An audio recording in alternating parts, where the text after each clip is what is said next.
Survivor's ready. Go! Tribe has spoken. Boston Rob and Amber are gonna do it. This is a business trip, as I like to say. You, Brad Culpepper. I'm tired of you and the fucking chicken. You can call me the puppet master. They can be my little puppets. It's not like you're making a deal with the devil here. You get to milk your own milk, I guess. Who the hell voted for me? Chicken. Damn! We got enough rocks here, too. We could build a pretty decent shelter just using rocks. I'm supposed to talk glamour to you.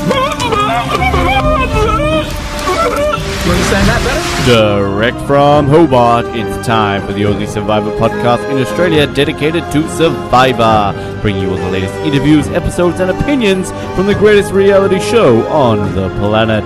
It's Survivor Oz, and here's your host, Ben Waterworth. Good evening, ladies and gentlemen, and welcome once again to Survivor Oz, Australia's #1 TV and film podcast, coming to you live for the first time during season 32 of Survivor Kaoh, Rong. That's right, we are live on the brand spanking new Oztopsy, the rebooted Oztopsy that really didn't exactly get completely rebooted successfully last week, but we tried in episode 2 because that's what we do in Australia. We're a little bit different, we're a little bit unique, and we're kind of awesome. Big hello to Zachary Chong and everybody out there listening that is called Zachary Chong, live on Spreecast. Thank you for your company and joining me as he does every week, because this is the point of the reboot. It's just me and him. Noah Groves. Hello, Noah. Welcome back to Survivor Oz.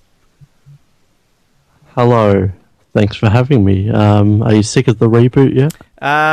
Yes, I am. It's terrible. I have to put up with you every single week, and I don't know how to deal with it. So, no, I'm. But we're live this time. We're live this time, so we have to actually make sure we're on our game and do right things. No edit points this time. No edit points. All those controversial moments that we had to edit out, references to all those things that we shouldn't be talking about live. We will have to watch our mouth this time. But Noah, episode 2, Survivor Kaoh Rong. Did you like it? Did everything go right with you this week? It seems like nothing has gone wrong so far, because it was another solid episode. I really enjoyed it. It was a good mix of survival kind of elements. That's the big theme of the season, not just the preview. It stayed true. Character, fun little moments, time making out with Caleb, Caleb telling everyone how he is not a homophobe, lots of fun Debbie moments, and then a little bit of strategy sprinkled in just to give us a little taste of it too. But very different season, but it was a solid second episode as well, and a pretty crazy tribal council. I enjoyed it. Yeah, I have to say that I felt I was very harsh on this season in the preview episode. I was like, I'm not excited for this one. People are boring. I'm not looking forward to this. But this could well be the most enjoyable opening 2 episodes that I've had. I mean, I go back to Psalm 1 Del Sur. It's not really that far. But, I mean, I don't know. Like, this, I've thoroughly enjoyed these 2 opening episodes. And, I mean, I'm going to say it. I've enjoyed these opening 2 episodes more than I did with Cambodia, more than Worlds Apart. Cagayan, maybe. I don't know. I think this has been the best start to a season in a very long time, and I think that I hope it stays this way, because we're getting so much character development. We're getting so much of that's just not pure strategy and everything along those lines. We're getting some unique people coming out of their shells. We're getting people who are in control and in part of these things that are, I think, surprising people. And I don't know. These first 2 episodes, Noah, I've been a big fan of. The editing has been phenomenal, and I'll get to that later, because I've got some stats there. But the editing in terms of airtime between, I mean, we're always going to have our bigger characters, our Tyes and our Jasons and our Debbies, I guess. But just around the board, it stayed true from week 1 to week 2. I mean, I don't know about a contestant named Nick or Aubrey. I've never heard of them, but for the most part, and I will get to her, but the editing has just been phenomenal, and I'm big on everyone deserves to turn in the spotlight. Like, that's one of my main things that annoys me. Like, Alicia has so far received more airtime than Kelly Wigglesworth did last season. Well, it's crazy. The funniest thing that I found with this episode, and again, we're jumping ahead all over the place here with all this sort of stuff, But, yeah, like, Anna, I was reading a comment online, it was like she's had the Carolyn edit, you know, most confessionals in the opening episode, to the least in the next episode. And then, yeah, Nick, you're right, somebody who I'm so disappointed that we're not seeing, two of my favourites not seeing. But the one that I really can't wait to talk to was Sydney, because she got one confessional this episode, but I want to call Sydney the observer. Because every single scene that there was some form of conversation, Cindy's in the background, and Sydney, is in the background, and she's just staring, and she's just looking, and she's just got this pensive look on her face, like, like, I just thought it was so funny, and then she finally gets one confessional at the end where she's just like, I don't know what's going on, anything could happen tonight, and then when we get to Tribal Council, she's just sitting there, again, watching, going, and I don't know if that's just her or it's the edit, but I think we need to start calling her the observer. I think Sydney is a great, or not a great, but so far is a good player who's going to go down as one of those ones who's a decent player who just never really got the airtime and got the credit they would deserve. Like, I don't think Sydney's going to be a major player, but I do think that she's doing a decent job. We're just not really seeing it. Yeah, I agree with that. Now, and I mean, it's interesting kind of with the confessionals as well. I mean, everyone got one last week.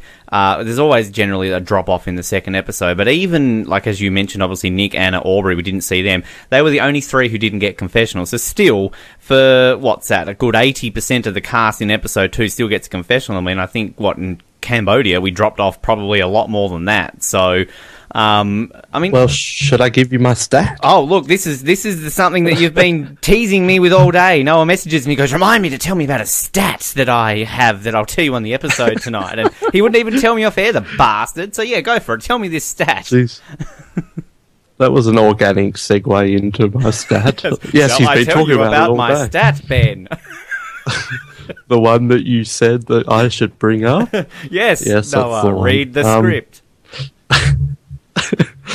I was doing some research because I actually got to watch this earlier on second episodes and 18-person seasons, and who didn't get a confessional. I don't have the names, but for Worlds Apart, it's 4 people in the second episode.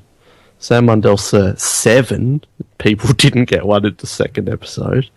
Cagayan, 5. Philippines, 7. One World, 4. South Pacific, 7. Redemption Island, 7. Gabon, 8. Guatemala, 4. Palau, 5. And Vanuatu, 3 people didn't get one in the second episode. And All Stars, 2. That's for 18-person seasons. So the only one that beats out this is right back in season 8, which was an all-star season, which just blows my mind, and it gives me such hope for this season, but could also mean it falls on its head because I hype it up too much. But that's crazy.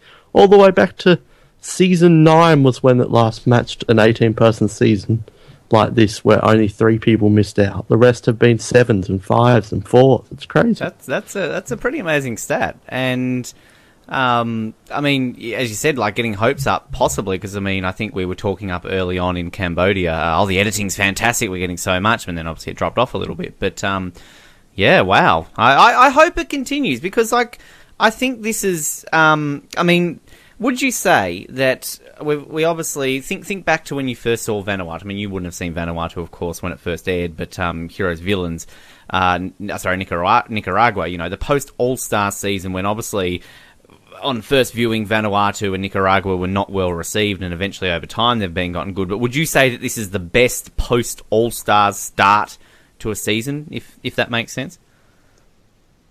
Yeah, maybe, but I don't know what people were thinking of Nicaragua after 2 weeks. I feel like the kind of distaste for Nicaragua maybe came as the season kind of drudged along a bit. But that's probably fair to say.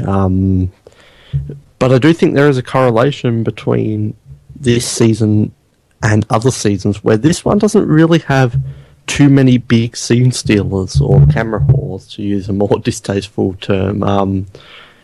Like, that's not to say we don't have big characters. We've got Ty and Debbie and Kyle. Jason, sorry. Just call him either. It doesn't matter. I still call him Kyle. Yeah. Yeah, Kai J. We'll Kaysen. Kaysen, yeah.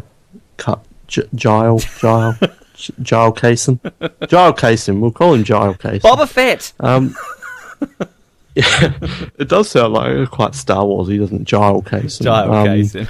Kylo Ren. But Vanuatu is quite similar, and maybe Nicaragua too, where there isn't these huge characters, and maybe that's why the editing is a bit more spread out. Because then you look at something, San Juan del Sur, we had Josh and Jeremy and Keith, and worlds apart, you've got your Rodneys and Mikes and Dans and Jens and Joes. Kaoh, you got your Tony and Spencer and Cass and all those, Sarah. And this one, it has those characters, but not so much. And maybe that's why it's like Vanuatu and like Nicaragua, where it is a bit more spread out. Well, I think too that, some of the characters that, we sort of called out in the preview episode are definitely there. But, we never thought Alicia would be the centre of attention of, 2 weeks in a row, basically. Obviously, Jen, for obvious reasons, this episode. But, even kind of before we get to all of that, she still seemed like an interesting character from what we saw before all that sort of hit the fan. Neil is kind of, I think, a little bit more out there. Well, not out there, as in a little more calm than we thought he would be. But, and then Caleb, who I guess isn't douche bro idiot that we all thought he might be. But, I don't know. I guess we're kind of being a little bit forward in saying that, we're talking this season up because, again, it could bite us in the ass. But again, I think you and I talked up San Juan del Sur very early. And, while a lot of people didn't agree with us in that season, we still defend it. Yeah, but I feel like a lot of people are loving this season, though, which is either a good or a bad thing. But, it's too early to really judge. But just imagine if this kind of editing kept the entire season and kind of like last season where there's 6 potential winners here. That would just be awesome. Well, I hope it keeps continuing on that way. Hello, also, just in the chat, Catherine's back. Hello, Catherine. Good to see you there. Keith's moustache. Glad that you're back for another season, Keith's moustache. And visitor, and visitor. Hello. Out of all the visitors I've ever had, you're easily my favourites. But I guess kind of what we've been doing, if you didn't tune in last week, because we recorded it so late and it wasn't live, we sort of really went over them tribe by tribe, really. I think it was kind of a way, obviously we kind of talked about the challenge. Do you want to talk about the challenge straight away like we did last week, get it over and done with? So let's do our one-sentence review of the challenge. Let's do the Survivor Oz shits on the challenges segment. I enjoyed this challenge, actually. I liked this challenge. Yeah, it was pretty fun. I loved the setting of it. I liked the kind of lagoony river type thing. That was fun. Out into the ocean, and then they had to carry what they would use as a kind of slingshot. It wasn't the biggest one, but I enjoyed it too. It was something different. The scenery really made up for it, really. 19 minutes and 27 seconds into the episode, we got this challenge. That's without ads. So, again, basically the halfway point. Fantastic. We had all that screen time. Gone are the days sometimes when we, 5 minutes into an episode, dun, dun, dun, survivors, come on in. And although yes? You go. No, please, continue, Noah. Oh, I'm really hoping next week we have one challenge, because I'm loving this mixed editing of everyone gets a turn. If they bring in 2 challenges, that's out the window, because you've got to have 10 minutes for a reward challenge, 10 minutes for an immunity challenge, 5 minutes for a tribal council. All that evened editing we're talking about, that's gone if you bring in reward challenge. Well, because you're anti-reward challenge. Damn you, challenge! I like reward challenge. I'm very anti-reward challenge. I'm kind of the opposite. I really do like reward challenges, and I miss them. But I do like this format that we've got at the moment, as I said. We get so long into an episode before we get a challenge, which is just bringing, very old school vibes in terms of how we're getting it. I just wanted to quickly say I always love these new player seasons whenever you have the second challenge, second episode, and they come in here comes Braun, Darnell, voted out first. And you always get one person going, ooh, and everyone else is just I have no idea who the fuck he's talking about. It's not like an all-star season where they're like, Vetus, not Vetus. This one they're like, oh, the guy from Chicago. Possibly, but it was Just on the challenge, I really thought Brains were going to lose just based on the challenge, the pre-challenge setup, where it's like Liz is annoying people, Joe is annoying people, Debbie's annoying people. I'm like, oh yeah, Brains are going. I knew Beauty were going to win it, or at least come second, but I really wasn't expecting Braun to go again. Maybe I'm just dumb. Well, this is kind of what we were talking about last week with kind of this whole twist. It's out the window, isn't it? I mean, where's the emphasis on the fact that Braun have lost 2 challenges, including one where they're carrying a 300-pound log? I mean, this is. I mean, if Tony was on this challenge, he would have lifted it up with his little fucking finger and would have been like, "Oh, look at me, I'm carrying a log." But like, this time around, it's just kind of like, surely Jeff should be like going, "Braun, suck. Why are they losing?" But like, you've got the beauties kicking ass, carrying 300-pound logs with like a 50-year-old gay Asian man on that team who's kicking ass as well. Like, they're just wiping the floor with them. And I mean, it's close between the Brains and the Brawn, but I mean, just the beauties, they shattered in this challenge. Good on them. I loved when Peter fell in the water. Yes. When he's pulling the things up. Sorry. I was just also then thinking of Debbie, who was like, "Go, team! Go!" Come on, Aubrey, you can do it. All right, that's enough challenge for us. Yes, well, that was a challenge. Yes, great. For at least 3 minutes. Yes, wow, too long. Too long Too there. much challenge for. Braun lost, spoiler alert, but we'll talk about the tribes. Let's talk about... Well, you reckon we should talk about Beauty. You didn't think we saw too much of them, but let's talk about Beauty first. Why not? They're my favourite tribe. Talk about whatever you want. I love fondling the Gondals. I think they're the best tribe. I love them. I love pretty much everyone on this tribe. I do like. And I mean, it was a Thai show again. It was all about Thai. They were all out in the water, swimming about, and here's little old Thai running around. Red ant, red ant, red ant. And then he's digging around. And come on, the clue for that idol. Like, as if that wasn't placed there. Like, I mean, that was not there that whole time. That was so obvious as soon as you saw it. It was like this bright yellow thing in the tree. Like, come on. They put that in there for him to find. Maybe they didn't get around to climbing the tree to put the other thing up there in time for when he was last looking for the idol, so they put it in later. But I have to say, I love that twist so much. So do I. When it first happened, I thought, yeah, that's pretty cool. The more I think about it, I freaking love that twist. That's an awesome twist. And the reason I say that is because I put myself in Ty's position, and there is no way I am getting up that tree. I would get probably a 16th of the way up that Ty got. There is absolutely no way. Gravity would not allow me to get up that tree. Which is just an amazing kind of thing, because it would be like... Remember when Stephen Fishback was in tears because he couldn't get Joe out of the game? No one would play to get Joe out, so he just broke down. That's what I would be like, because I'm looking at the idol. Well, not the idol, the key, or whatever you want to call it. I'm looking at it and saying... It's right in front of me. I know it's there. I can taste it, but I can't get to it. Yeah.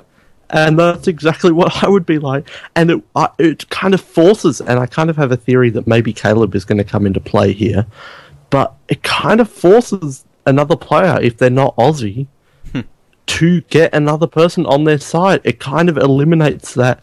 All the players are clued into not telling people about idols nowadays. It's not like the old middle seasons where everyone told everyone. They're clued into, all right, I can't tell a soul. And it kind of breaks that, because now Ty, if he can't get to it, he's going to have to get Caleb or Nick or someone and say, I know where the idol is. Can you please get that for me? It's a really good twist. It's kind of subtle, but the more I think about it, the more I love it, because I would be in that exact position and it would break my heart. I completely agree. And I love the fact it's kind of got like a scavenger hunt element to it. So it's like you find a clue, then you find a box, and it's like, okay, you got to go find the key. And for all you know, you find that key, it opens a box, and then they're like, you've got to walk 100 paces to go over there. And like, here's another tree. Here's a plane ticket to Fiji. Go over there. Meet the Prime Minister. Run for president. The Amazing Race. Like, I don't know. Like, yeah, they can combine it. It's a spin-off. It's like, they've combined it. Here are the dentists. But I think it's great, and I'm exactly the same. I mean, I can't even lift myself up out of bed, basically. I mean, I couldn't even get out of a pool or something like that, let alone up the ladder. up a tree. I have to climb the ladder. I could never just hike myself up over a pool. So I'm swimming to the deep end. Ben, what are you doing? Just getting out of the pool. We need Yul Kwan's quote where he said, "It's why elephants can't climb up trees," or whatever he said. Yes. That's exactly me in that clue. But Catherine mentioned there in the chat, the blood on the tree. I mean, God, he's ripping his legs up to try and get up it. And his quote about how did Ozzy do this? There's our answer to our preseason question, first reference. None of us said Aussie. But yeah, if he didn't love trees, he could just chop little footholds into it and kind of make his own ladder. But it just happens to be the one guy who's obsessed with trees. I reckon if Joe was in that tribe, he would be like, "We need the saw. Get the saw," and he'd just be chopping. Just chop the tree down. I wonder if they're allowed to do that, though. Is that in the rules? Environmentalists might get a bit angry about this new twist then. I'm a lager. See, again, Tony would have just snapped the tree in half. He would have just... Yeah, where's James Clement when you need him pushing the tree down? Tree etiquette. You don't break trees without asking first. But yeah, it's a really cool twist. I love it. Maybe a bit too much time spent on it, or maybe not. But it's really cool because he didn't get the idol despite finding it. Well, outside of Ty, then, it was the Ty and Caleb little bromance, which I like. It was, it was cute. And I like Caleb's quote when he's like, "Oh, there's no ties where I'm from, but, there's not one part of homophobia in this body. He wants to cuddle me, he can cuddle me." Good on him. Why not? And then obviously, Ty is what he's talking about, his boyfriend, and then he's eating eyes out of that fish or something, and it's stuck on his lip. So, I'm sorry, but can you just read Zachary Chong's disturbing thing he wrote in there about fathers and sons? I feel Ty Caleb is a father-son thing. A Tasmanian relationship there, Zachary? Yeah, I don't want to talk about your relationship with your father, Zachary, but that was not a father and son thing. Maybe that's how they do it where you're from, Zachary, but here in Tasmania, it also happens. But it's... I like it. It's a nice little relationship, and I like that bit where they're all having their chat, and then all the three women are just sitting there watching them have this chat, and meanwhile Nick's in the background pretending to be on Survivor. So, really outside of Caleb and Ty, and I think we got one line from Michelle, didn't we? One line from Julia. Yeah, they were all about Caleb and Ty. Yep. I'm so sad. My two favourites, Nick and Anna. Nothing from them, but anything else to add on the beauties? I just loved all the little moments when he goes in the kiss and I didn't go in for the kiss, cut to confessional. I still went in for the kiss. And then Caleb's like, "If you want to kiss me, all you got to do is ask." And Ty goes, "Okay." And what was the hashtag was hidden stolen kiss? Stolen kiss. Stolen kiss. It was ridiculous. The second worst hashtag of the episode since you pointed it out. Yeah. We'll get to the other one, trust me. It was fun. I'm not sure if that's just a one-off thing or if that's going to be a season-long thing. Maybe it's the new Earl and Yao Man or something. Although Yao Man was never kissing Earl, but, and Yao Man wasn't gay, so maybe that was a bad... And Caleb wasn't African-American, but, the comparisons... Rudy and Richard. The comparisons are getting there, Noah. You can see what you're doing. I just mean kind of the older Asian guy and then the younger kind of buff guy, so that was my Earl and Yao Man kind of thing. I don't know if Yao Man and Earl was a father and son thing, Zachary. Keith and Wes, that was a father and son thing, Zachary. Zachary, fathers and sons. I want you to spend the rest of this episode and give me some good father and son alliances that aren't Keith and Wes, as Noah just pointed out. And Yao Man and Earl and Caleb and Ty. Rudy and Dirk. That was a big one. Tom and Ian. Hey, thank you, Catherine. I was just thinking that, and then I looked down and I read you write it. So, Catherine wins Frank a prize. and Brandon. You know, I wish we had prizes. I would give you a prize, Catherine, but we don't. So You could send her some Bitcoin. yeah, I could send you a signed poster of me. That's about all I can offer you, Catherine. But I have to say, it was funny, but I'm kind of a bit disappointed we didn't get a bit more of non-Ty and Caleb stuff on Beauty. Ty is one of my favourites of the season, but I just... Oversaturation is never a good thing. So hopefully next week we get to see a bit more. And I guess the other talking point is Anna. Who? Oh, no. The star of week 1. Anna. What? Who? So sad. Where? When? She's still my future wife, so leave her alone. But she... she's still winning. I don't have her at number 1 anymore, but... I don't know, like, I guess Carolyn, you know, it was all, yay, Carolyn, next week, who? And she ended up, as runner-up, but, Well, I've got a few more, I did some more research too, I'm not just that lazy to go there, I did some other Anna research. You've had some good researching hours today, Noah. Yeah, university starts next week. Don't bring your smartphone. Yeah. Hashtag in jokes. Carolyn. Hi, University of Tasmania. How you doing? Carolyn had a big week, and then week 2, 0 confessionals. Keith, remember someone else? Yes. He had a big first week, 0 confessionals in the week 2. Both went on to the finals. Wu, not a big first week, but in episode 2, he had 0 confessionals, made it to the finals. Jervis, same deal, made it to the finals. Stupin, same deal. Albert, same deal. Erin Lobdell, she didn't make the finals. So basically people who make it to the end and don't win, you're saying? Well, you say that. Oh, Fairplay and Elizabeth, they were the other 2 big ones. Mm-hmm. You say that, but Ben, there is 1, 2, 3... Sorry, my maths is bad. 4... Hurry up and get to you. 4. There are 5. There are 5 winners who did not receive a confessional in week 2, but went on to win the game. You're going to quiz me. Care to take a guess? I'm going to say Sandra and Heroes. And you've only got 5 guesses. Sandra and Heroes vs. Villains. Oh wait, hang on. 1, 2, 3. It's alright, we only have an hour. Keep 6, going. Sorry, 6. There are 6 of them. Sandra is 1. There's 6. Okay, 6. Sandra would be 1. I believe Tina didn't even get one in the first week, I remember, so I'm not going to say Tina. Yeah, week 1 she didn't, but week 2 she... So Ethan, you're wrong. no. No, that wasn't a guess, I'm just going through them. Ethan, no. Visepia? No, she got one in week 2. Oh, fuck. Brian would have... Jenna? Possibly? She got one in week 2. Oh, this is great. Amber. Surely Amber didn't get any in week 2. Yeah, there you go. You got 2. Okay, Sandra would have in Pearl Islands because she did all that. Chris would have. Tom would have. Danny? Danny got one in week 2. This is going well.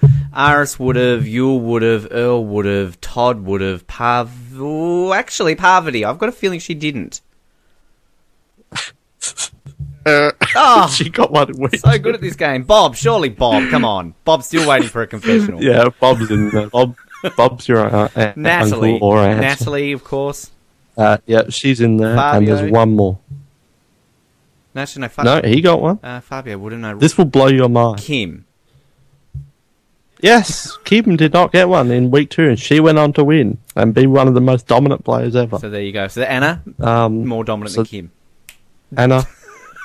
But the ones you missed is you skipped over Aris. He didn't get one in week 2. Oh. So it's Amber, Aris, Bob, Natalie White, and Kim. So the chances for Anna are going down a bit, but it's not completely out the window, though. Well, also, again, do we need to mention the other people on this tribe? Nick, yeah, whatever. I feel so bad saying that. I love Nick. Nick. Julia, she... yeah, he's the new Jeremiah. Don't say that. Don't say that. Nick's still going to be awesome. He's just going to float along and go out in the middle merge. Speaking of floating, Julia discovered that she has things that could float, and Michelle, that was This is why we don't do these live anymore. And Michelle, well, she had a confessional, didn't she? Again, about Caleb. So 2. Yeah, 2. Yep, cool. So that's fondling the gondolas. We've done that part. We don't need to add anything more. All right, Brains, nope. Chan Lo. Let's go blue, shall we? This, again, we had a bit going on, particularly with a certain Debbie. It's all about Debbie. Now, we have the biggest frontal lobe. Can we just point out the one comment that I want to say that Debbie made? Women with boobs shouldn't run. Now, if Dan Foley had have said this, we would be having an emergency women's feminist podcast right now to make sure that all is right in the world. And a whole reunion about it as well. Whilst wearing a mail order bride or something like that t-shirt. Yeah, Dan, you have a male escort to Punja. Why can't women with boobs run? Now, well, Jeff. What's going on here with Debbie? I mean, we get the cray-cray edit, but then, of course, we get the, Obama administration, I'm going to take her to the end. She can be my vice president, quote. So, I mean, is Debbie being set up for a goat, or is Debbie being set up for a see you later in a couple of weeks? I don't know, because I haven't seen it. But no, Jared Elliott, ladies and gentlemen. No, that's my way of saying it. Could really go either way. I could definitely see her going out early, but has there not been so much emphasis? She is one of the biggest characters of the tribe.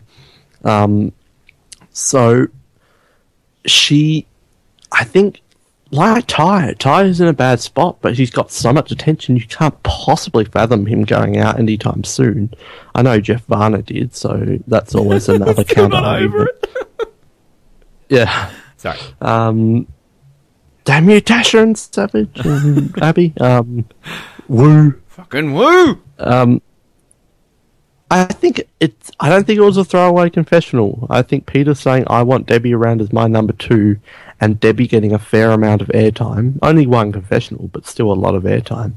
I think that has to at least say something, or at least put a kind of idea that maybe Joe will go over her. Or Liz, as we'll get to. But I don't know. I hope Debbie sticks around, but I could definitely see this being a number 1, number 2 thing. What do you think? Yeah, I agree completely. And you bring up Liz because I think she, similar to Anna. I don't think Anna's fallen down the tree. We just didn't see her. Whereas Liz, I think, kind of has gone from very good position to some real throwaway lines of like, oh shit, she might be in trouble. And then, of course, we see sort of looking ahead to next week with the move. So if I was to say right now about who would be more in danger in this tribe, I would almost say Liz or Aubrey could be going first on this tribe. Aubrey who? Yeah, there's somebody called Aubrey on this season. Bracco, perhaps. But, Peter is just being set up beautifully right now. Your winner's pick, doing well. Yeah, I'm feeling confident. Yeah? Especially you think back to, I've had Monica, and I've had Val, and I've had, who did I have in Worlds Apart? I had Soki. I've had Garrett. Finally, I'm feeling confident. And he's gone next week. He's getting voted out next week. He's really being set up as one of the major players. I love him. I really I really him. like him. He's too. just, but Zachary hates him. He's awesome, and like it's just there's so much about this guy, and it's not the fact that he's a freaking he's George Clooney ER doctor as well as being Barack Obama. He just seems like an awesome dude, and he seems very intelligent. He's copped a lot on the internet for his cat comment, which I thought was hilarious. 30 cats or 40 cats? It's probably 40 cats. And what was the hashtag that came along with that, Noah? I can't believe they've stooped. The first ever hashtag was hashtag Survivor Breakdown, or the first notable one. They've come all this way in 7 seasons to a hashtag of hashtag meow. And I didn't even notice it until you actually pointed it out to me, and you said, "Did you see that hashtag?" And I'm like, "Fuck, what are you talking about?" I'm like, hashtag meow. Okay, that's a very standard survival. You know, I was tweeting about that as soon as that happened. I was using hashtag. But the way he said it though, like it was just so like deadpan and spot on. Like it wasn't like he was going into that confessional like being completely OTT, like I'm going to get this airtime. He just says it perfectly, and he's right. Not that there's anything wrong with owning lots of cats, by the way. Can I just point that out? But I will also say that alongside Pete... Say that again? I really like Pete. Also, you're Vutty. I know, yes. I just realised that in the chat, and then I realised that you died, so that's why I kind of was trying to go along with it. No, Ben, we're all here. Don't say that we died. We're all here, Ben. Hi, everyone. What's what I was going to say? Pete is awesome. I'm really liking Joe. Am I the only one who's is just liking Joe? I love grumpy old man Joe. But he's not even grumpy old man. He's grumpy, really buff man for 72. He's... Yes, Liz, I'm getting to it. What did he say? Oh, and now there's whatever in the water too. Come on, Liz. It's hilarious. I love it. But I just love this Joe and Debbie dynamic, because of course you got Debbie going I've looked at water for 20 years. I know what's in it just because my immune system's like a horse and yours is not. And then Joe's in the background going, Joe's like Rudy from All Stars, that's got no parasites in it. I've been over. And is Debbie Sue Hawk dying on the ground? Can we please have Joe and Debbie a final two? I just love next week's preview where it's all right, we've got to make a move, and then Debbie's confessional. Come on, Joe! Make the move! That's what... Is this up there with Rupert and Rudy as one of the greatest dynamic duos ever? Joe and Debbie? Can we, ship this as a couple? I don't know if Debbie and Joe are married in real life. If they've got respective partners, I apologise to their respective partners. But if they're both single, I think these two could work out as a couple. I'm just putting it out there. Cheppy. Doe. No, I'm completely on the Debbie Doe bandwagon. I love it. Oh, it's so good. It's so good. But it was kind of fascinating because, I was kind of on board with what Joe was saying, and then it cuts to Liz, and Liz is going, "Oh, Joe won't make a fire for me," and she was getting the sad piano music, and it kind of came off as Liz, you're kind of sounding a bit, or can I say, spoiled here? Sure. And she was getting the sad dun, dun, dun, piano music of, "Oh, Liz, we feel bad for you." And Joe was getting the grouchy Joe old man kind of edit. The BB edit, we could call it. Joe's going to be making chopsticks soon. And it was kind of fascinating. It's why are they telling us that we need to feel sad for Liz? Well, I think this kind of goes back to the fact that we all know that this is the toughest season ever. 18 people are going to get medevaced. No one will survive this season. But I really think that they're doing this in a way to really set up an edit of who's going to get medevaced. We had it last week with Aubrey. We had it last week with Jennifer. Now we're having it this week with Liz. Oh, I'm feeling so emotionally drained. Me. So I think that a lot of this has to do with oh shit, it's going to be Liz who gets medevaced, and it's going to be somebody completely random who is not even in any trouble. Aubrey and Nick. Yes. Who? But yeah, I feel like everyone will go the rounds of getting a Survivor breakdown throughout this season. Well, Neil was also on this episode. I think we had one confessional from him, didn't we? I like Neil. Neil's fine. Neil's there. Neil's in an alliance. He nearly lit his head off. Yep. I think they're... One thing we really must point out is a few years ago, a cameraman did a Reddit AMA. Did you ever read that? I read bits Survivor of it, yes. And he kind of gave a clue to any future contestants is just drink the water in the well, because the production puts water in the well every morning, fresh water, and they just tell you that it's got parasites in it. And you got confessionals from Neil, "Oh, if we can't get fire, we're going to die from the parasitic water." And you've got Liz going mental because she can't drink the water. And then you've got Debbie talking about how she's a horse, and Joe just sipping on the background being grumpy. When they could drink this water and save them a lot of trouble. There's nothing... I live in the middle of nowhere, I know, Snug, and I drink tank water, and there's little bugs and little jumpy things in the water, but it's just water. You just drink it. They put it in there fresh. It's not a well that's been sitting there for 1,000 years. So it's kind of just a big joke once you know the background of this episode, really. Because whenever you go into Cambodia, there's just random wells in the middle of the forest that just are sitting there. Yeah, exactly. It's ridiculous. Like, how do they think their well is getting resupplied all the time? Oh, all that rain overnight filled that up. The lid was on at the same time.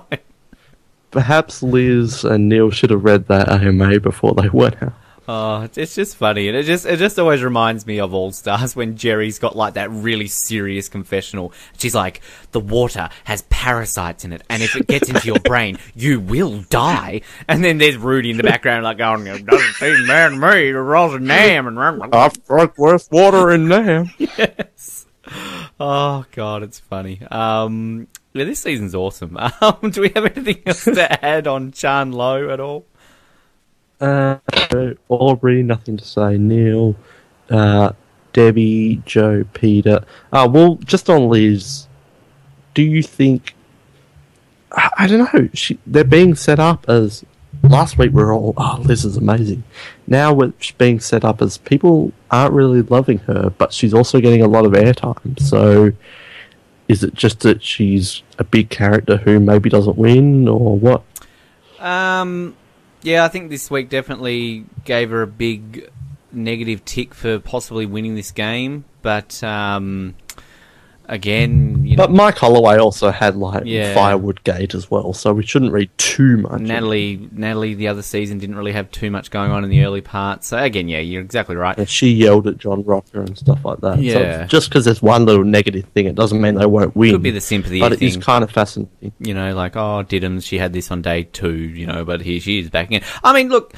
I think she's, what is she, a quantitative strategist or whatever, and obviously she was... Whatever that is. Book smart and doing all these weird things that, like, Joe was like, and she read the book, and she's doing this, and that's that's that kindergarten. That was a hilarious montage. Like, she's making water charcoal siphoners and all this stuff, and they just show a montage of her doing all this crazy stuff. And he's just like, I've got life experience, and she lives the kindergarten, blah, like, that's not how Joe sounds, I realise that, but, like... I love grumpy old man Joe that we've got on this season. It's hilarious. And I'm so happy that Joe's lasted more than, like, he's got at least last 3 episodes. Like, yes, he's going to be, no matter what, he'll be in 3 episodes of Survivor. And what's so good is the fact that we've got a 72-year-old on this season, an 18-year-old on this season, and not once has their age even been mentioned. So this is where it's so good. Like, you know, it's not like, oh, he's 72, we've got to get rid of him, or she's 18, she's dumb, we've got to get rid of her. So...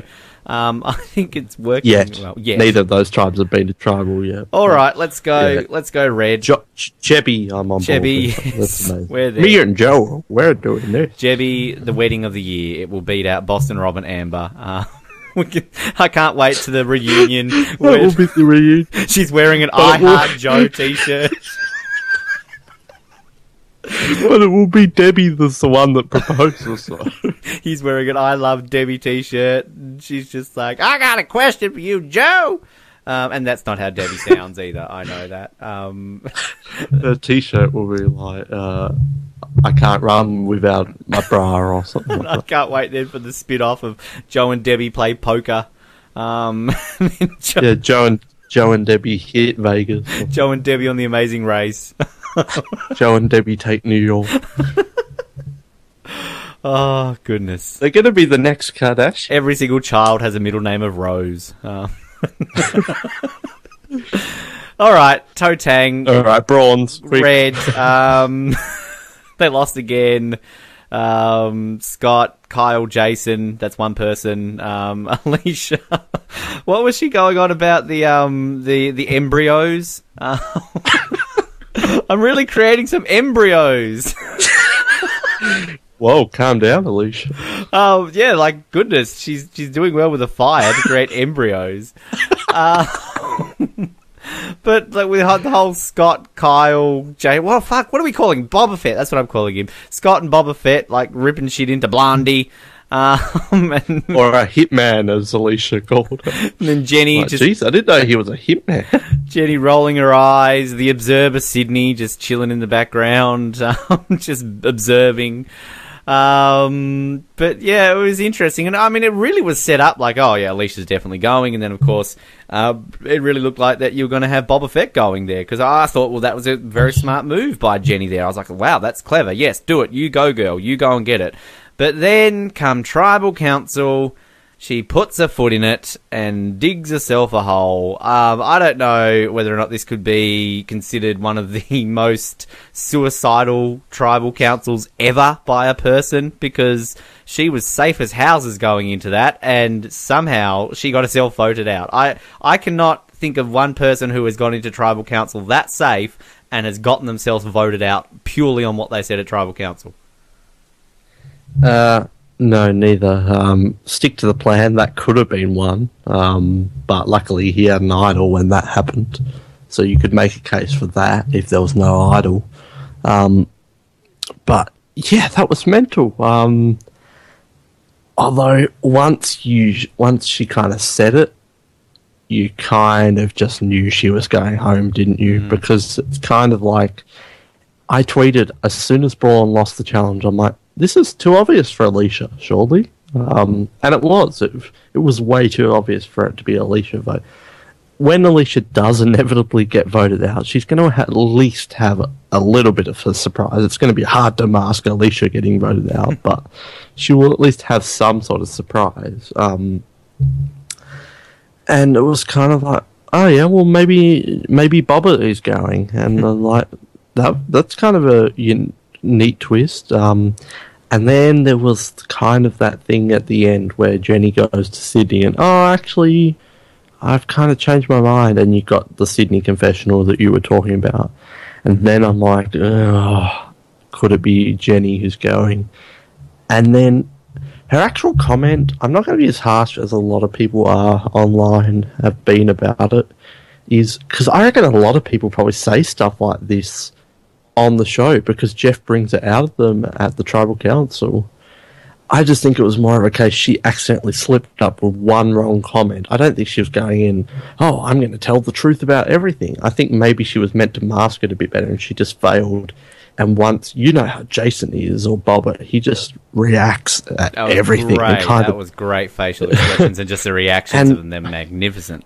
Yeah, once you got that going against you, it's kind of hard to really back down from it, and it kind of pushed her into a corner where she just dug herself a bigger and a bigger hole, and then she got up and stood on a chair, and it sucks. She was my pony, and I really liked Jenny. I don't dislike Jason, but I think that would have been amazing. Like, Alicia's going home, but then there's this women's alliance run by Jenny, and then they vote out this big over-the-top character who everyone thinks is going to make the merge and be a massive character. So yeah, I don't hate him, but I think that would have been so awesome. And Jenny was doing the one thing that I keep saying on Survivor that people never do, is there is always a tribe swap. So don't play as if you need the strength to win 100 challenges, because there is always a tribe swap. And she was playing like that of, yeah, we'll lose Jason, but then if we have to go to Tribal Council, we can get rid of Alicia if we have to, or Scott if we have to, and then we're going to... Alicia even said that after fall we're going to switch. And it could have worked, and Jenny was getting a lot of airtime. I thought, oh, she's going to be a big major player. No. So, it's memorable second boot, but very sad. Well, it joins my beloved second boot club, and I'm happy to have her there because I really enjoyed Jenny. And I think, yeah, you're right about the whole playing to the switch, because I think that she was worried about betraying Scott. But I think at the end of the day, if you had have analysed it, you know, even if she had have gone along with it, gotten rid of Boba Fett, who's Scott going to side with? You know, Scott's not going to Alicia. Scott doesn't like Alicia. And Sydney, yeah, okay, fair enough. But even if he just teamed up with Sydney, he's not going to get, you know, Alicia just to go after Jenny. So I think that she still would have been safe with Scott. And I want to talk about Scott's vote in a second, because I don't know whether or not that was a ploy to split it to see either way, or whether or not Scott really went with the wrong side there. But I mean, I was sad to see Jenny go, and I was sad to see her really kind of dig herself that hole because, I mean, last week we only saw her getting eaten by a bloody bug or whatever the fuck it was, but then, this week we really got some good stuff from her, and I was, if she had pulled that move off, if she had gotten rid of Boba Fett, I could have nearly put her right up near the top of my rankings because I think that would have been a fantastic move. And it's just, it sucks because she again, a lot of potential. She screwed up. I haven't really seen the social media reaction, so I don't know whether or not people are really ripping shit into her for a dumb move or whether or not they're actually sad to see her go, whether she was popular or not. But, yeah, it sucks to see her go. I'm sad to see her go. Catherine made a decent point in the chat of Jenny talking big moves. Screw it, it's only the second vote. Which, that's a good argument, but I would also counter-argument is it's only the second vote. Alliances aren't really set in as much. This is what is going to shape a lot of what's to come. So, yeah, I can see that, but at the same time, I'm not sure if this was a big move. It was simply voting out someone who she doesn't think she can totally trust because Jason even admits himself that he isn't trustworthy. So it had potential to pay off because, yeah, you should not be thinking final three on the second vote. I agree with that, and maybe that's where Catherine's coming from. But at the same time, imagine Alicia is going to be loyal to you. Jason is not. And Alicia was completely right. Alicia played it well. They would slide... Yeah, we'll get to her.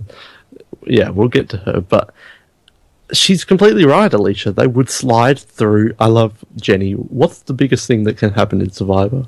Winning a challenge? Being honest? Oh, just tell me.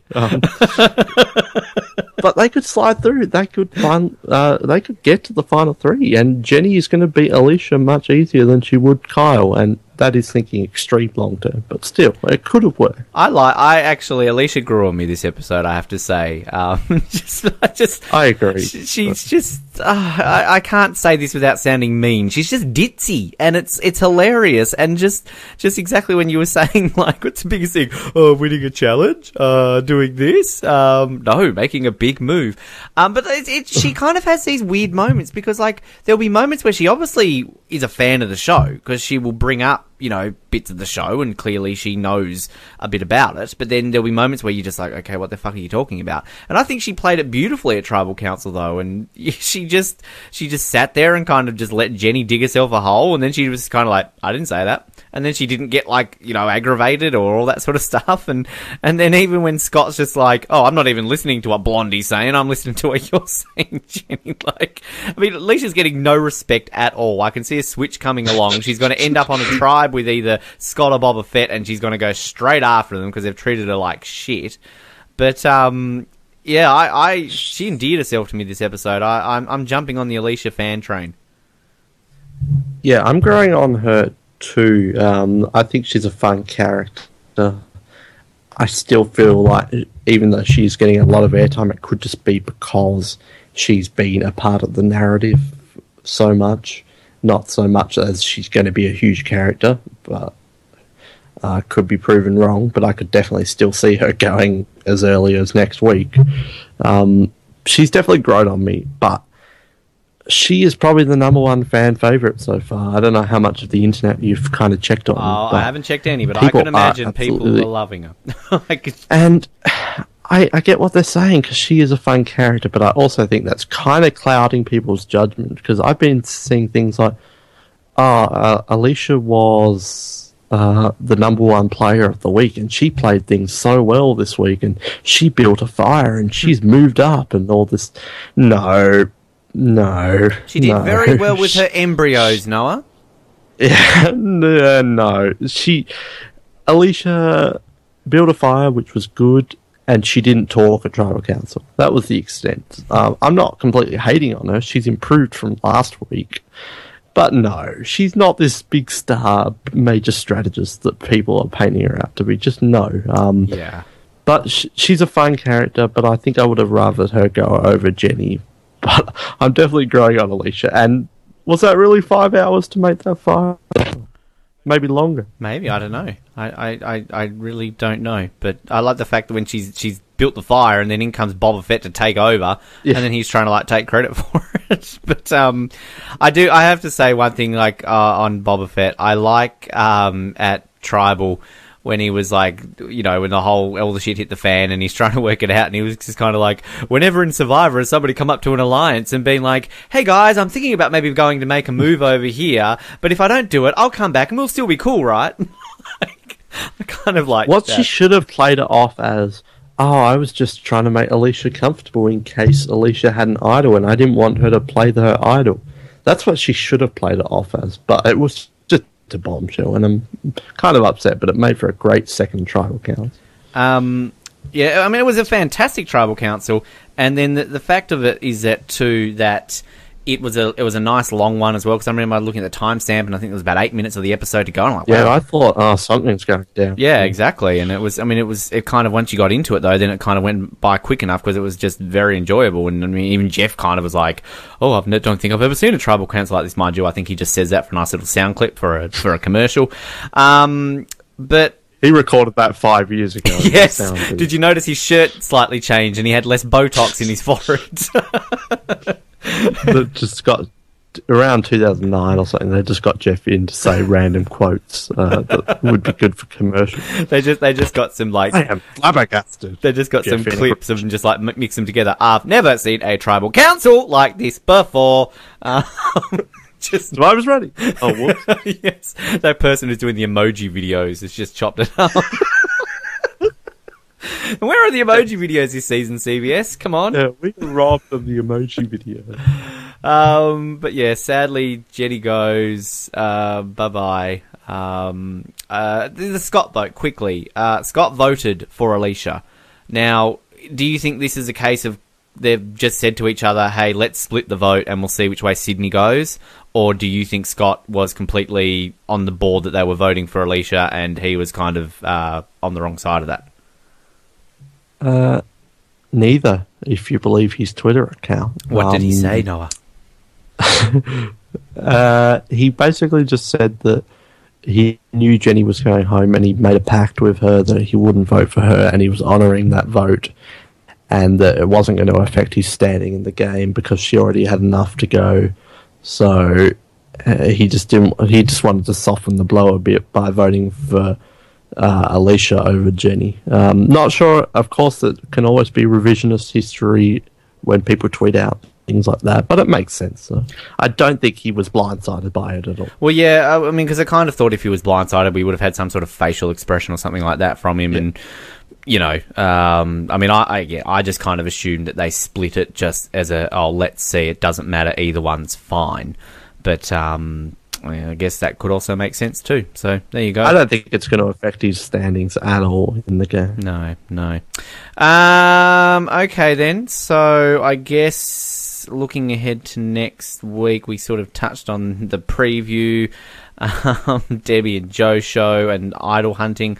Wasn't a very spectacular thing. The thing that I keep not making me dying for next week. No, well, I mean, I keep forgetting that this season is meant to have a record number of evacuees. Like, I mean, I'm worried now because we're starting to really like these people. So yeah, we're liking everyone. So it's not good. But what's going to be fascinating is, we're not going to dwell on it too much, but if someone at Brawn finds, and I'm sick of idol hunts, but if someone finds the idol, is it going to be the same tree twist? Because that's going to be fascinating. Well, I don't know, because we saw last week, last week, that there's a whole group of them looking at them, so... so what if they all find it? Are they all going to... The first one to climb this tree?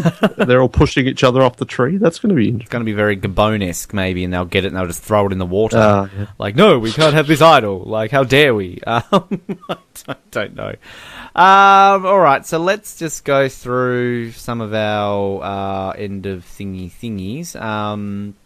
Power rankings. We can finally do this week. So it was me. I kicked ass with this one. I had Jenny at 12. You had her at 6, Colin at 5, and Jared at 8. So I was easily the closest there. So yay, I get a point. When it comes to the ponies, Jenny goes. Sorry. I was so close to first boot money. I think we were talking about that last week, weren't we? Like, you'll get 5th. But I got first boot money. Suck it up. I got last season. Don't you love it? The reboot and both of our podies are gone in the first 2 weeks, so we can't even each week ask, like, how are you feeling? Very tense in future episodes. Yes. Now our predictions. Now I do believe, I'm just looking at our viewers here. Hello, a couple of our Ozlets in the room. Hello, Jared. Hello, Ryan. Welcome to the reboot. Welcome to the reboot. Not as fun as you'd think. You guys can be on the Ozlet episode, which, good job by Colin, by the way, hosting that in the weekend. And can I just point out, on a quick little teaser note, we're slowly organising the Ozlet episode for this week, and there is a potential return of a favourite Ozlet who has not been on a Survivor episode of Survivor Oz in probably at least 3 seasons, if I'm not mistaken. And I'm excited to hear that because I miss her on these episodes. I did an entire season of Big Brother with her, and I don't listen to The Amazing Race Oz. So, And Krista was on the last episode. Of what? Glad to know that you listened to the Ozlet. Oh, was she? I didn't even listen to it. Oh, okay, whatever. Glad to know that we'll you edit listen that to out the in shows post. that you're not on. We'll edit that in post. Nice teaser. I am very excited to see Riley back. Yes. And I will say Ryan as well will be hosting this week's recap episode with Billy. So Billy Garcia, our favourite second boot of all time. Sorry, Gillian. But she's... Well, Jenny's up there. Don't worry, I say that to every second boot we have on the show. But Ryan will be hosting that with Billy. Where's Trish? But the reason I bring up Ryan as well is because I'm not even going to drag this out. Ryan correctly had Jennifer at 17th, so Ryan gets 2 points, the lucky bastard. Good week for you this week, Ryan. Spoiler. I had her finishing at 8th pre-season. You had her finishing at 11th. The next closest was Ivan, who had her at 16th. So after 2 weeks, Ryan's leading on 2, Alex on 1, and the rest of us are on 0. Noah, right now, your tip to win Survivor Kaoh not really going wrong. I said Anna last week, I think. I'm not going to say that. What about 30 cats or 40 cats? What if Peter won the season? I've got Peter at number 1 this week, so I will go with Peter. Dark Horse? Tie train. Why not? Really? Go home, Noah, you're drunk. I am going to I'll put Boba Fett somehow there. Why not? Who's next to go? I said Alicia last week. I'd hate for it to be Joe. I really hope Braun don't lose. Alicia. I don't know. Alicia. She's going to be my answer until she goes. I've got Debbie, sadly. But, again, based on what I said earlier, I think that will probably be wrong.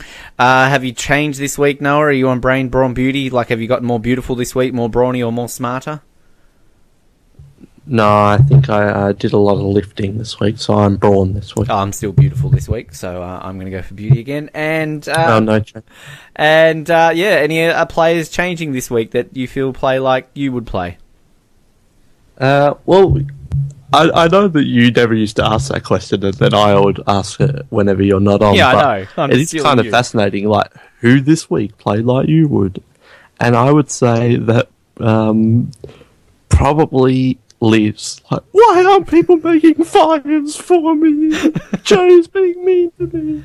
I would say Jenny, just because I would do that at Tribal Council. I would come in and be all like, I'm safe, I'm in this alliance, I'm going to do this, and I would put my foot in it, and then somebody would call me out, and I'd be like, no, I didn't mean that, and then they would be still calling me out, and I would panic, and I would keep digging, and I would keep digging, and I would get voted out. For me. Yeah. That would be me. So I'm going for Jenny. That way again. Or Ty, because there's no way I'm climbing that tree. So again, Survivor Australia casting people who still haven't given me a call. That's how I would play. That's what you got looked forward to. I'm going to become a New Zealand citizen, so I can go and Survivor New Zealand. Coming soon to TV Socks in 2017. 6 episodes, you will laugh. 6 episodes. 6 episodes. Hosted by John Smith. The tribe has spoken. Yeah. That's the advertisement. It's Survivor New Zealand. You know they're just doing a Survivor New Zealand version so that in 2 years' time they're going to have Survivor Australia versus New Zealand. Yeah. Which actually would be kind of cool. But, yeah, bring back Cat and Jesse. Hey, there we go. And Ashley and Ashley's boyfriend. Bring back who were the what are the Frog sisters? Christy and Aston. Can I just point this out? Hello, a special shout out to dear old Christy. I'm actually looking on Skype right now. She randomly will actually message me on Skype from time to time. This is an actual message I got from our dear friend Christy Orr from The Amazing Race Australia vs New Zealand all of a week ago. This is what she said to me. She said, "Hey Ben, super important question. If I offered you a toasty sandy as an Aussie bloke, would you know what I meant? I hope you can find time to settle this debate I'm having with a mate." And I said, "A toasted sandwich? Ha ha ha." And she replied with, "Yes, bloody oath, that it is." I wanted to say, no, I was offering you some grapes. Yes. Zachary, when's Canadian Survivor? The Canadians can't play Survivor. They're too nice. Oh, I don't want to vote for you, Air. Oh, sorry, Air. They will only have father and son teams. Yes. All right, we're out of here. We're going. Thank you to everybody who tuned in. Glad to be live. We will be back episode 3 next week, same time, same place. As I said, Ozlet episode this weekend happening. Not sure. The big question is, though, will you listen to it? I might. The big return of Chris. I'm trying to the second time. I'm trying to listen to 007.wordpress.com, the book episode, available now via iTunes. Well, I'm actually listening to Euros Vision repeats, available now. But I'm not sure if Colin or we're opening it up to the... I actually had a couple of people messaging me during the week going, "Hey, when can the fans come on the Ozlet episode?" Hopefully soon. Ask Colin. Never. And our recap episode will be with Billy Garcia. We apologise. We advertised Trish for last week. Sadly, we couldn't work out together our schedules, so sadly, we couldn't have that recap. So that's why we did use a backdoor pilot for the Ozlet episode to come through there. So at least we had a backup this week. So yes, apologies for that. But get your questions in for Billy. You love Billy. Billy loves you. So Ozlet episode. What do you think of being ranked 24th on the complete rankings of episodes? Yes, Zachary, get your question in right now. So, yeah, and Amazing Race Oz is there, 007, Euros Vision, The Brink's probably online still, qualifying lap, why not? And download Hamish and Andy, because they're number 1 on iTunes. I'm just plugging everyone. Spectre, etc. No, don't download them. Boo! Who likes Spectre, etc.? Survivor Oz does not endorse. Catherine, what's that Star Wars one you listen to? We'll give them a plug. Download the Star Wars one that Catherine listens to. Download Catherine's favourite Star Wars. Catherine, when are you going to have a podcast? Yours could just be Podcast I Listen To by Catherine Caneen. Catherine reviews the podcast she listens Steel of the week. Download Steel Wars. Yeah, do that, Catherine. Start your own podcast. Weekly podcast review with Catherine Caneen. I really hated the reboot of the Oz. Yes. This week on Survivor Oz, I didn't like how Ben and Noah brought up my name and talked about me hosting my own podcast. It really wasn't good. It was a horrible idea. They've jumped the shark. On Steel Wars, 4 stars. They don't do that. They interview Harrison Ford. All right. There you go, Catherine. A bit of homework. Oh, Zachary wants to do a podcast. I'll tune into that. Come on, Catherine this week, Zach. Hello to Chris Ratberger. How has Chris Ratberger been in this episode the entire time? And we haven't even mentioned it. Chris Ratberger. Chris Berger and Rat have had sex and they've had a baby. Chris Ratberger. How do we do... Oh my goodness. God, I think that's a sign of wrapping it up. We need to go. We're going. Thank you, everybody, for tuning in. We'll be back next week. Noah, thank you very much. Thank you. Thanks, Chris Ratberger. And until next week, my name's Ben, the Tribe has spoken. Thank you for tuning in to Survivor Oz. And the red ants! Get the red ants off me! They're everywhere! Meow.